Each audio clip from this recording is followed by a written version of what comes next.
All right, lesson 15, trigonometric equations. Oh boy. Here, what we're going to have here is we're going to have some kind of trigonometric function, sine, cosine, tangent, secant, cosecant, cotangent, where it's going to be part of an equation, and you're going to have to find the angle. Here are the steps you need to follow. This is the basically step 1, step 2, step 3 is the broad instructions as to what you need to do. You need to rearrange the equation to its simplest form, where you've got whatever the trig function is, like I said, sine, tangent, cosecant, whatever it is, of the angle, which is usually going to be theta, could be x, but usually theta, equals some number. 1/2, rad 3 over 2, whatever the number is. Then you need to determine what the reference angle is. If I could spell reference. That's a C. Okay. Yeah, reference angle. Based on what the number is, so it would be a good idea to have either your unit circle or your reference triangles handy. Based on the number, and then you determine which angles from 0 to 360 fit those criteria, based on the sign of the number, positive or negative, and which trig function it is, depending on what quadrant you're in and what the signs are there. Okay, so that's the brief overview. I didn't expect you to understand most of that just now, but here we go. Start with a basic example where they've already given us the equation in its simplest form. It says the sine of theta equals 1 over rad 2. So they did number 1, our first step for us. Great.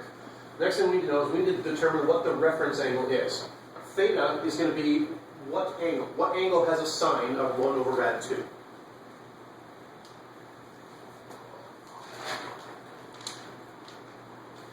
Don't everyone's giving one. Draw a figure, 1 over rad 2.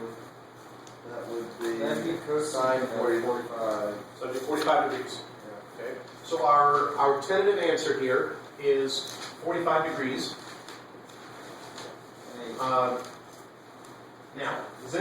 so we've determined what the reference angle is. So the reference angle is 45 degrees. Now we want to know what angle has a sign that is positive this. So we're talking about the sine function, and we get a positive number. Where is sine positive? What quadrants? 2 and 1. Okay, so 1 and 2. So we are looking for a 45-degree angle in quadrant 1 and 2. All right. So the first answer is kind of easy. What's a 45-degree angle in quadrant 1? 45 degrees. What's a 45-degree angle in quadrant 2? 135. 135. So we have 2 answers to this. Most of these problems are going to have 2 answers, by the way. Wait, I don't get it. What did you get? Where do you get 1 over rad 2? That's simplified. That's rad 2 over 2.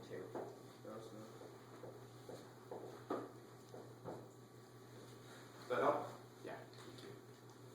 Now that you've seen that, could you have done that? Yeah. You maybe wouldn't have thought to do it. Now you know. Okay, next example here.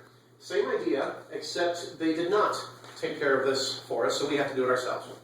So did they tell us, like back in the end, does it tell us which quadrants it's in?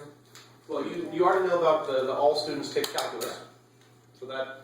I know, but are they asking for what it would be in those quadrants? Or where it would be positive in? One thing I forgot to point out, I mean I kind of said it, but let me point out at this point that we are looking for angles, whatever the variable is. If the variable is theta or x, doesn't really matter, but we're looking for angles from 0 to 360. Could include 0, not 360, because that would be redundant. So we're looking for all angles between 0 and 360 that make this equation true. So that means if you have one that is over 360, you subtract it by 360? Yeah, you just wouldn't do that. I mean, you wouldn't. It would be take an extra step on your part to do that. So unless you specifically did something extra to get that, you're not going to run into that problem. Yeah, don't worry about it. Okay. Next example here. They did not give us an equation in the simplest form where a trig function of an angle equals a number. So we have to get it to there. What do I need to do first? Rearrange it. Okay, how? Move the numbers and the radicals to the right side. Yep. Subtract 2 from both sides. What do we have now? Rad 3 sec theta equals negative. Okay, rad 3 times the secant of theta equals -2. And what do I need to do now? Move the rad Yeah. 3 Okay, by doing what? minus rad 3. No. Divide by 3? Bye. It's rad 3 times the secant of theta. Well, if you took the equation above, why can't you just do -2 minus rad 3 to the other side?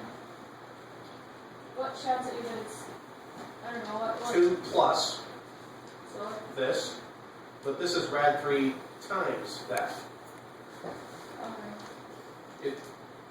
If it was 2 plus rad 3 plus secant theta, then sure, you subtract 2 and then subtract rad 3 because that's the opposite of what is there. Yeah, I follow. That we have a 2 added to other things, so to do the opposite of this, we got to subtract 2. But this is rad 3 times the secant theta, so to do the opposite of that, we got to divide. Okay. Okay, so cancel. And now we have secant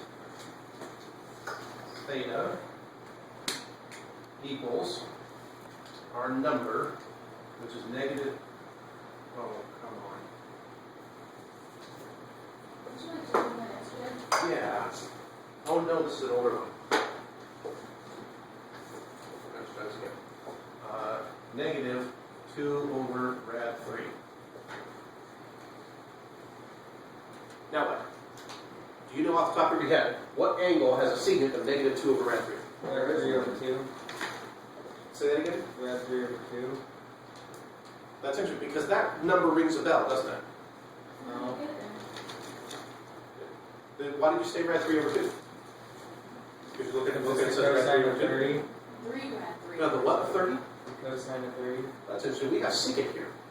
Yeah, secant goes to cosine.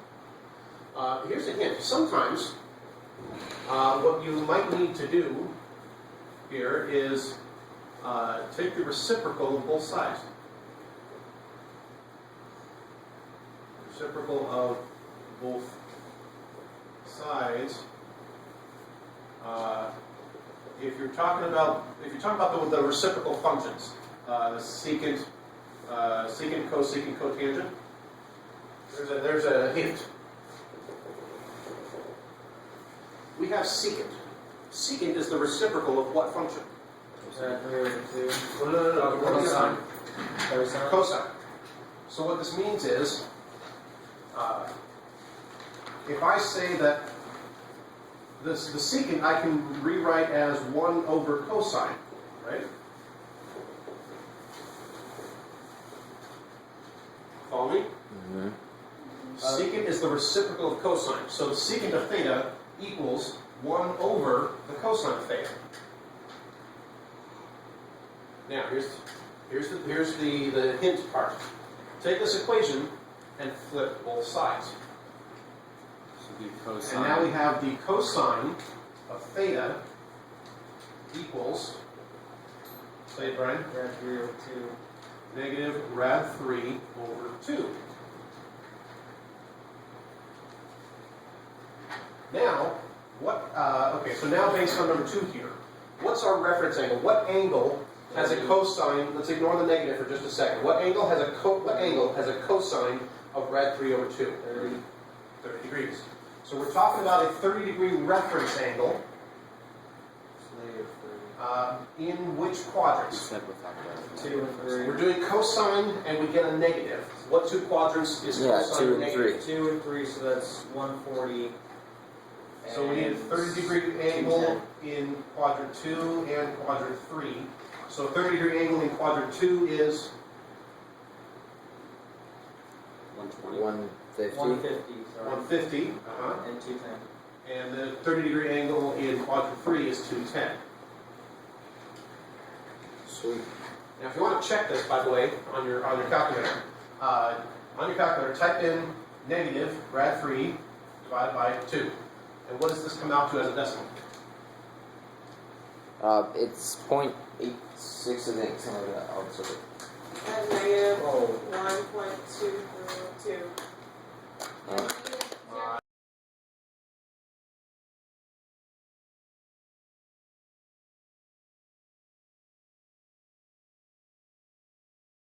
do the cosine of 150. Should get the same decimal. Yeah. But it's negative. Oh wait, yeah. Both negative. Yeah, they're both negative. I ran that.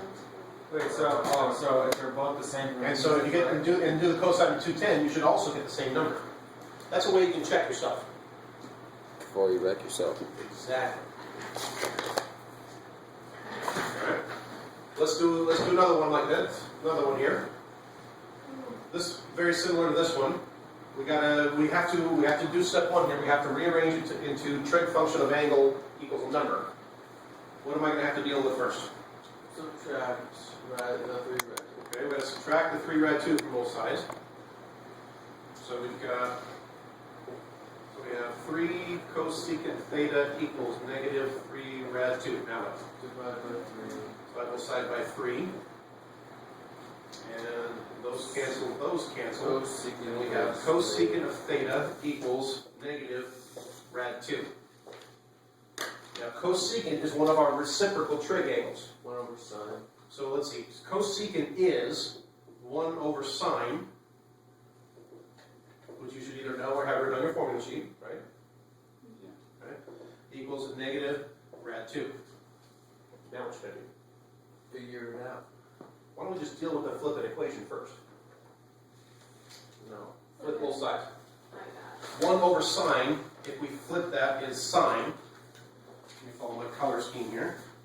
No. 1 over sine theta, if I flip that, is sine of theta, which then equals the, if I flip the left side of the equation, I've got to flip the right side of the equation. Then I've got negative rad 2 is negative 1 over rad 2, which if I want to, I can simplify. Rad 2 over 2. Negative. 45. Rad 2 over rad 2, I can say that this equals 45. negative rad 2 over 2. And yeah, you're getting heavy. Alright, so following our pattern here, we've got to the reference angle. So what angle has a sine of, ignore the negative for a second, what angle has a sine of rad 2 over 2? Say it again, 45. 45. So we're talking about a 45 degree reference angle. So we're talking about a 45 degree reference angle. And we're talking about sine. We need to know where sine is negative. What 2 quadrants is sine negative in? 1 and 2. Or, sorry. No, it's positive 1 and 2, so it's negative in 3 and 4. 3 and 4. So what's a 45 degree angle in quadrant 3? 225.